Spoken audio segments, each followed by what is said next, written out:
Hey friend, welcome back to Architap.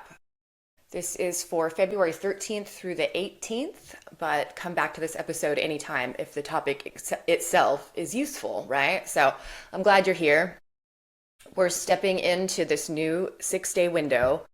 And for this stretch, the sun is moving through gate or gene key 30, passion. And this one will find you right in the middle of wanting something so badly, it aches.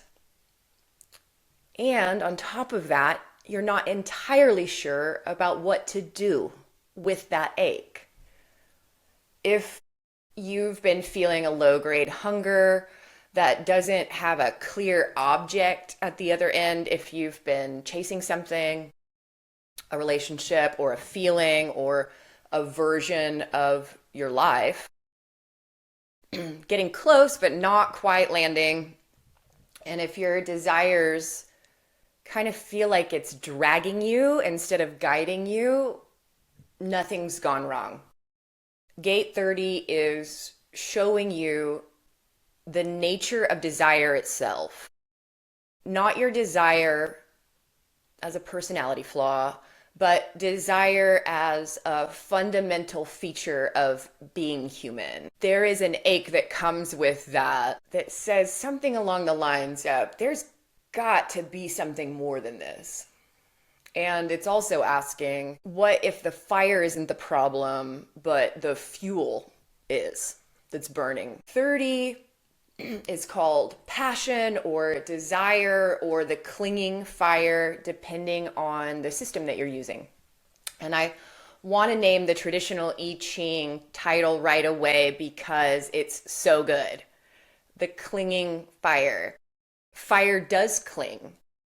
It needs something to burn, and it can't just sustain itself in empty space. Desire in the body latches on to an object, a person or a dream or an idea, a feeling, and uses that object as fuel. And as long as that fuel is burning, it feels alive and purposeful and full. And then, of course, as happens, the object burns away, or it changes, or it doesn't turn out to be what we thought it was going to be. And then the fire goes looking for the next thing to burn. 30 moves from desire to lightness to this idea of rapture. The shadow of desire. Not desires as in wanting things, but desire as in an insatiable hunger. The kind of desire that promises fulfillment and instead kind of delivers longing. You feel like you're chasing something, you get close, and then when you think you've got it, poof, it's just like out of reach. It's slipped out of your fingers and leaves behind an ache. The shadow can also make you feel like something's wrong with you if you're not quote unquote there yet. The gift is lightness. And I really want us to focus on this over the next 6 days. Lightness is not detachment. And I think that that's really important to clarify in the times that we're in. It's not, I don't care anymore. It's kind of the sweet relief that comes when you can add some levity to life, when you're not gripping life so hard, when you start to feel how absurd it all really is, and then you can start to laugh at yourself. Just a little, laugh at the world, just a little. If we can learn to stop clinging, then we can start flowing. And then we discover that freedom is never really found in getting what we think we want. It's sort of found in just like letting yourself be. And then the highest expression of this, the city, is called rapture, which Christian theology talks about a lot in the world. This is this idea about holy ecstasy. In this state, desire really starts to melt into devotion. And when that happens, right, like we've been taught to fear the rapture, but like rapture should probably feel good. It's when every cell in your body is singing, but because we've grown up in the in and around the religions that we've grown up around, That was redundant. Apologies. We have really been taught that feeling good is bad, which is awful. We've really, if there was something that we could work on in our lives, it's retelling the story about how we deserve to feel good. And that doesn't make us animalistic in any way. Having desires doesn't make us evil in any capacity whatsoever. Because you're not chasing joy, you are joy. Gate 3030 lives in Aquarius and it's moving into Pisces, which is a really interesting cusp energy because we're going air into water. Aquarius is very future facing, super visionary, very strategic. Pisces is oceanic, it is boundless, it's sort of mystical. So 30 carries both the visionary fire of what could be and this sort of dissolving quality of I surrender to what is. And that tension right there, reaching, releasing, is really probably the whole lesson wrapped up into one sentence of this gate. The biological piece here, 30, which codes for glutamine. To me, this is where it gets really interesting because this is what's happening in your body during this gate. It's not separate from what's happening emotionally. So glutamine is super vital for immune support, gut health, healing processes. It plays a major role in protein synthesis, cell energy production, and maintaining the integrity of the intestinal lining. It's also a fuel source for rapidly dividing cells, like the ones in your gut and in your immune system. So emotionally and energetically, glutamine is tied to endurance and satisfaction and this ability to handle intensity without falling apart, without letting it pulverize you. So when 30 is active, this codon gets put under stress a little bit. And here is what could show up. Feelings of overwhelm or maybe a little desperate energy of like, if I don't get this thing, I'm going to be miserable, whether it's food or connection or stimulation of some sort, but gut issues, immune suppression, and maybe potentially energy crashes that hit out of nowhere, especially when you move from air into water. I always feel like I have taken a dive into the water. So if that happens over this 6-day period, just know that that's completely normal. The body is telling you the fire might be too hot or it's burning through resources faster than can be replenished. So the medicine here isn't to douse fire. Fire is very helpful. It needs to be tended to. Give it sustainable fuel instead of letting it consume everything that it touches. The nature of fire is to spread. So how do we contain it? 30 often carries inherited patterns around longing and fulfillment and what happens when desires go unmet across generations, right? So on a genetic level, this could show up as emotional overdrive. When I'm describing this, think about your family. Think about your genetic family. Like, does this sound like anybody you know? A passed down hypersensitivity to longing that leads to impulsive or self-sabotaging behaviors. Family lines that kind of always want more, never satisfied, and confuses that intensity for meaning. Gut vulnerability, patterns of poor gut health mirror emotional instability and unprocessed desires. So the body, let me try again.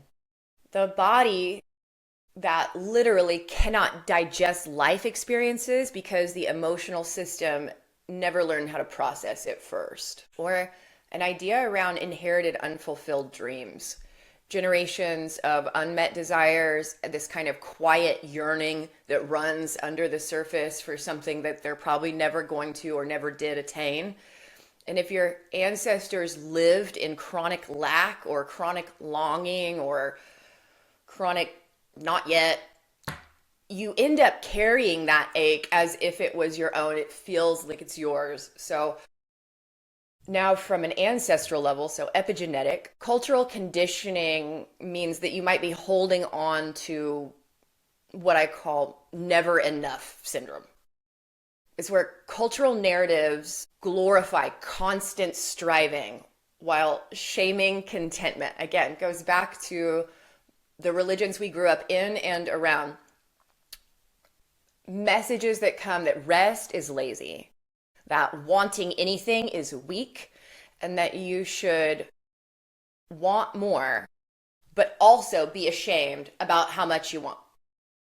So during this transit, there could be a familiar voice that comes up that says, it's selfish for me to want this much, or I should be happy with what I have, or what's wrong with me? Why am I never fucking satisfied?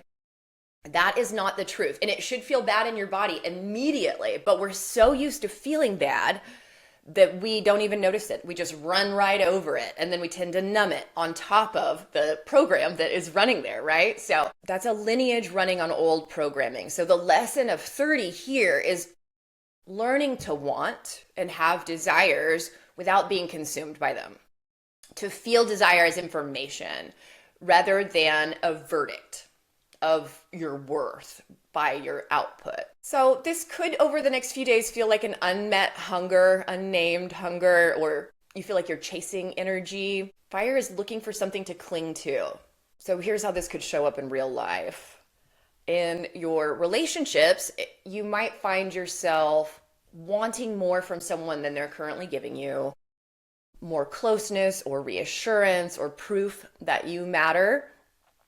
The reactive move here is to demand it, to chase it, to pull away, to see if they'll follow you, right? Cat, mouse game.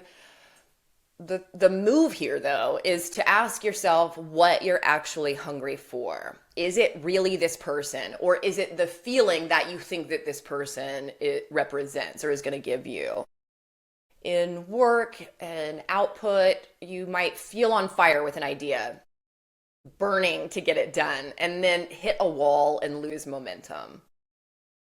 If you crash after the initial excitement, the reactive move might be to abandon it and look for the next exciting thing. The move here is to recognize that there is a natural cycle of desire and that fire does not burn with the same intensity forever. And that's why tending to it really matters. We don't leave fire unattended, right? It's important. When it comes to money, this gate can either be hoarding.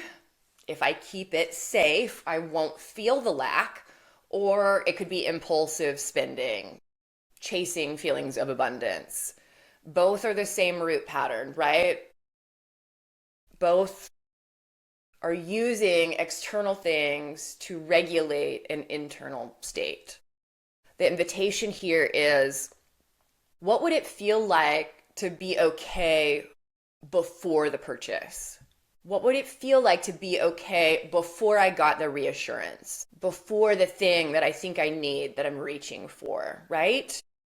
So in your inner life, this could feel like spiritual hunger, potentially a wanting that no matter the amount of human experience seems to satisfy. 30 is deeply connected to what the mystics called divine longing, an ache for God, an ache for source, for home, really. If you feel that this week, please try not to pathologize it. It might be the deepest and most honest thing about you. This is a doorway of opportunity. So here's the paradox. The thing that most people miss about this, the only way out is through. The path through desire is not around it. You have to go through it. It'll piss you off before you learn to accept it, but it's true. So the gene keys here teach something really radical. We have to learn how to yield to temptation in order to transcend it. We don't want to act on every single desire, but we want to be able to give it room to breathe, to let it be, to watch it without immediately fighting it or filling it, right? Desires are guests in our home. They come and they go. The problem isn't that they arrive. It's when our mind gets a hold of it and then blows them really out of proportion. The gift here, this gift of lightness, of levity, comes when you can look at a desire, not with indifference and not with suppression, but just kind of a spaciousness, even an affectionate awareness. Like, I want this thing. I want it really fucking bad. When you stop grasping and you can start observing more, something starts to shift. The desire doesn't disappear at all, but it stops running the show, right? And then slowly and gradually over time, not in a 6-day transit, but across a lifetime, desire starts to refine itself from clinging fire to fuel, from consuming to illuminating. So the reframe here, desire is not your enemy. Desire is information. It tells you what matters to you. It points you towards your aliveness. It's the body's way of saying, this direction, go in this direction. This frequency feels really good to you. This is what I'm built for. But if you end up staying in the shadow of chasing and grasping and never quite landing, you end up very exhausted and an empty feeling inside, really. You end up feeling burned out by the fire itself. The shadow says, I'll be okay when I get this. The gift says, I can want this and be okay right now. So the higher move here over the next 6 days is simply but genuinely challenging. Feel a desire come up inside your system without acting on it immediately. Not forever, just pause.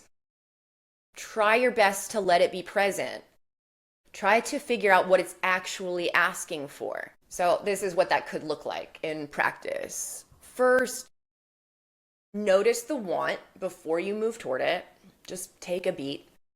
Notice, I want X right now.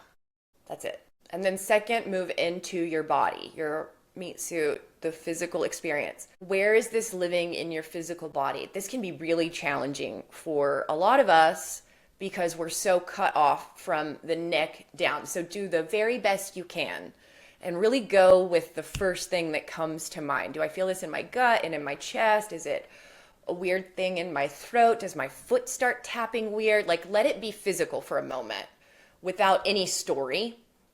And then third, ask yourself, what is the feeling underneath the want? And if you need to pull up a list of feelings and go over them before you can identify it, fine, do it. Like, again, we are so cut off from our body. We often don't know what we're feeling. We really have to have some education here, and there's no shame in that. So the feeling that you think this thing is going to give you, is it safety? Is it aliveness and passion? Is it a sense of belonging? Is it love?